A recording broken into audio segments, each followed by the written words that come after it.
¿Le damos? ¿Sí? Aquí primero, ¿no? Órale pues, échale. Ahorita que no viene nadie. Eso, hay que ir sintiendo cómo se siente la bajada. No veo por tantita. Vamos, te acompaño. Sí, pero hay que irnos dándole, vente, súbete, súbete, te llevo. Para que vayas agarrando la onda, súbete. Me llevo. Súbete, súbete. Voy a llevar para que le vayas agarrando la onda. Vale, vamos por aquí. Dale, dale. Sí, tienes que ir agarrando las rampas para que las vayas conociendo.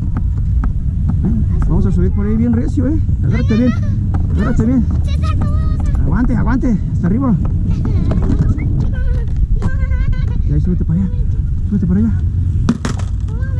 Como una araña, así. Sobres, vámonos. ¡Hombre araña! Ándale, gallo araña, vamos. Vamos con tu mamá. Pero vamos a bajar por ahí. ¿También puedo decir una de 3 sobres? Sí, también. Súbete aquí. No. Ah, ok, acá. Es que... La que tú quieras. ¿Quieres cambiarle las ruedas? Pues para patinar aquí mejor. Estas ruedas son para este lugar. Súbase, sin miedo. Esta es para mí, ¿verdad? Claro, la que quieras. Ay, mamá. Vamos a ir por ahí. Agárrate. Ay, mamá, por Dios. No me vas a soltar, ¿verdad? Claro que no, agárrese chido. Vamos a ir al pasito, Dale. Pasito para que no se vaya a dar. No se vaya a dar en su maíz. Nunca me vas a soltar, ¿verdad? No, pues te estoy enseñando, Hay que carbear. Acuérdate, ahorita que llegamos, ¿cómo era? ¡Corre! A ver, corriendo, hazle. Corriendo. ¿Seguro? No me vas a soltar. No, pero debe haber un carbeo así chido, mira. No para allá.